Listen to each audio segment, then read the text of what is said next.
اور ابھی ہم نے دیکھا کہ وکالت نامے سائن کروانے تھے جو کبھی اس طرح رکاوٹ پیدا نہیں ہوئی، لیکن اس کے اندر بھی رکاوٹ پیدا کی گئی۔ پھر غیر شفاف اور بند دروازوں کے ٹرائل ہو رہے ہیں، یہ بھی ہم نے دیکھا ہے لاہور کے اندر اور مختلف جگہوں پر جو اینٹی کرپشن انسداد دہشت گردی عدالتوں کے اندر جو مقدمات ہیں وہاں پر میڈیا نہیں جا سکتا، عام پبلک نہیں جا سکتی، محدود قسم کا من پسند کچھ افراد کو وہاں پہ لے جایا جاتا ہے۔ پھر اگر ایک دن عمران خان کا وکیل کسی وجہ سے غائب ہوا ہے تو سرکاری جو اسٹیٹ کونسلز ہیں ان کو مقرر کر کے وہ جرا کر دینا، یعنی ججز کا جو کنڈکٹ ہے اور بظاہر جو رویہ دکھائی دیتا ہے وہ پریشر میں ہوں یا وہ بہرحال بہت جلدی میں نظر آتے ہیں، اور یہ ٹرائل پر بہت سارے سوالات اس وجہ سے اٹھتے ہیں۔ اور ابھی جو مقدمات فیصلہ آباد اور لاہور کے مقدمات کے جو فیصلے آئے ہیں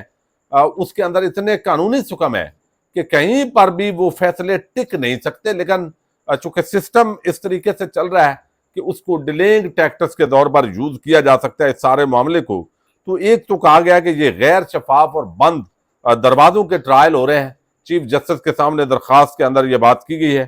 ہائی کورٹ کے احکامات پر عمل درآمد نہیں ہو رہا، یعنی مسلسل ہائی کورٹ نے کہا بھائی عمران خان سے، ان کی بہنوں کو، اہل خانہ کو اور بشرا بی بی سے اور دیگر جو ہے ان کو ملاقات کرنے دیں، وکلاء کو ملاقات کرنے دیں۔ یہ فیصلے آنے کے باوجود وہاں پر کوئی نہ کوئی بہانہ اڈیالہ جیل کے اندر جو سپرنٹینڈنٹ ہے وہ لگا دیتے ہیں، وہاں پھر پولیس کھڑی ہو جاتی ہے، ناکے لگ جاتے ہیں، ایک عجیب قسم کا ماحول پیدا ہوتا ہے۔ تو درخواست کے اندر کہا گیا ہے کہ یہ اس پہ بھی عمل درآمد نہیں ہو رہا۔ اور چھٹا جو نقطہ ہے اس درخواست کے اندر کہا گیا ہے کہ نفسیاتی اذیت اور تنہائی جو ہے وہ دی جا رہی ہے، جو کہ بذات خود ایک قسم کا ٹارچر ہوتا ہے۔ تو یہ ٹارچر اس طریقے سے کیا جا رہا ہے، نفسیاتی اذیت دی جا رہی ہے۔ جو جیل کے اندر عام قیدیوں کو حق حاصل ہے وہ بھی سابق وزیر اعظم عمران خان کو حقوق حاصل نہیں ہے۔ پھر اس کے اندر جو 7واں نقطہ ہے کہا گیا کہ سیاسی ٹارگٹ اور اختیارات کا غلط استعمال کیا جا رہا ہے۔ پی ٹی آئی رہنما اور خیبر پختون بار کونسل کے ممبر ہیں علی زمان ایڈوکیٹ، انہوں نے چیف جسٹس آفریدی سے ملاقات کر کے ان تمام مشکلات کی تفصیل پر مشتمل ایک خط ان کو دیا ہے۔ تو چیف جسٹس کے ساتھ یہ ملاقات انتہائی اہمیت کی عمل ہے، چونکہ آپ کو علم ہے کہ یہ جو ملاقات ہے وہ ہونی تھی عمر ایوب کے ساتھ، تو عمر ایوب کے ساتھ یہ ملاقات نہیں ہوئی، اور پھر یہ حکمت عملی تبدیل کی گئی کہ یہاں پہ جو ہے وہ اس طریقے سے یہ جو ٹارچر ہو رہا ہے یہ سلسلہ بند ہونا چاہیے، اور یہ انتقامی کاروائیاں جو ہے وہ عمران خان کے ساتھ کی جا رہی ہیں۔ اچھا، اب ایک اور خبر ہے، اور یہ بڑی حیران کن خبر ہے۔ آج تک عمران خان کے حوالے سے جو چیزیں باہر آئی ہیں اور جس دھڑلے کے ساتھ وہ گفتگو کرتے ہیں دبنگ انداز میں، جب صحافی وہاں پہ کچھ پہنچنے میں کامیاب ہوتے ہیں، اور بہت سارے جو اصل آ کے رپورٹنگ کرتے ہیں اب وہ تو نہیں جا سکتے اس ٹرائل کے اندر، تو یہ عمران خان جو ہے وہ کمپرومائز کرنے کے لیے تیار نہیں ہے۔ یہ وہ بیانیہ ہے جس کا اظہار جو ہے وہ کئی مرتبہ ہمارے سامنے ہوا ہے، لیکن اب یہ اتنا بڑا کاؤنٹر بن گیا ہے اور صورتحال اتنی عام ہو گئی ہے کہ لوگ بھی اسی وجہ سے کھڑے ہیں کہ عمران خان ایک بہادر لیڈر ہے، جس نے نواز شریف کی طرح یا زرداری کی طرح NRO نہیں کیا، جس نے کمپرومائز نہیں کیا، جس کو گرانے کی تمام کوششیں ہو رہی ہیں لیکن وہ ناکام ہوئی ہیں۔ اور اس کا اظہار رانا ثناء اللہ سمیت حکومت کے بہت سارے وزراء اور اہلکار بھی کر چکے ہیں کہ بھائی یہ بات نہیں کر رہے ہم سے، یہ بات جو ہے وہ بس عمران خان رکاوٹ بنا ہوا ہے اور وہ بات نہیں کرنے دے رہا۔ تو یہ جو بیانیہ ہے، اس بیانیے کو اڑانے کے لیے کہہ لیں یا بہرحال میں ایک حکومتی اس وقت معاون خصوصی ہیں اور شہباز شریف اور مریم نواز کے یہ انتہائی قریبی ہیں، یہ بھی کالم نگار ہوتے تھے، صحافی سے پرموٹ ہو کر نون لیگ میں گئے، یعنی بہت سارے نون لیگ کا یہ وتیرہ رہا ہے کہ وہ ہمیشہ جو ان سے وفاداری کرتے ہیں ان کو وہ نوازتے ضرور ہیں۔ تو یہ بھی انہی میں سے ایک شخصیت ہے، حذیفہ رحمان ان کا نام ہے، روزنامہ جنگ کے اندر یہ کالم لکھا کرتے تھے، ان کے کالم بھی بڑے خوش آمدی ہوتے تھے، ایک نون لیگ کے ورکر کے طور پر ہی ان کے کالم بھی مشہور ہوتے تھے پبلک کے اندر۔ انہوں نے اب ایک دعویٰ کیا ہے اور یہ دعویٰ بڑا ہی حیران کن ہے۔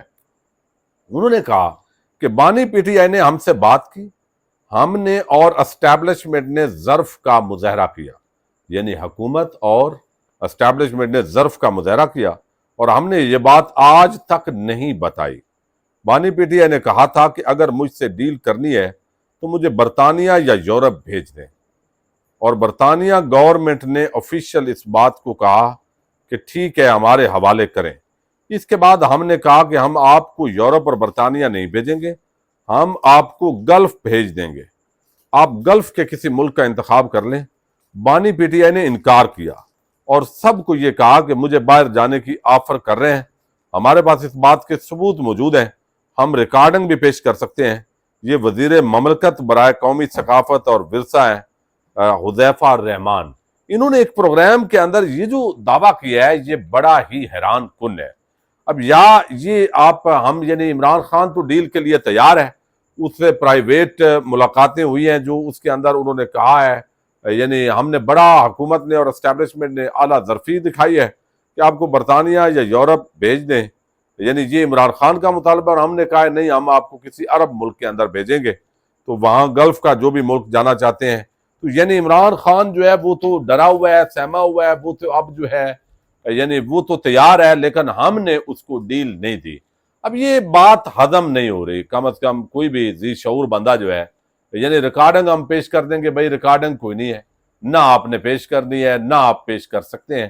اور اس معاملے کے اندر جو ہے معاملہ یہی ہے کہ اب اس پہ پروگرامز ہوں گے، ایک تاثر دیا جائے گا کہ عمران خان ڈیل کے لیے تیار ہیں، لیکن حکومت اور اسٹیبلشمنٹ ڈیل دینے کے لیے تیار نہیں ہے۔ اور یہ ساری چیزیں کر کے تو مزید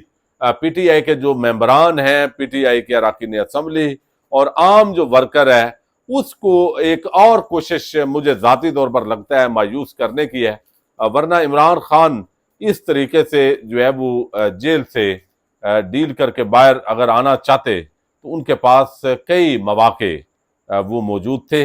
اور ایک سمپل سی بات کی گئی کہ بھائی معافی تلافی کوئی گول مولی کر دیں تاکہ یہ معاملات کلوز ہوں، تو انہوں نے وہ بھی نہیں کی۔ تو ڈیل کر کے جانا یہ دور کی بات ہے، اور ایک نون لیگی شخص کا اس طرح کی بات کرنا یہ ایک ڈسکشن کی حد تک مزید میڈیا کو مواد مہیا کرنا اور اس پہ پانی میں مدھانی ڈالنے سے علاوہ مجھے بظاہر اس کے اندر کوئی وزن نہیں لگتا۔ پاکستان زندہ باد۔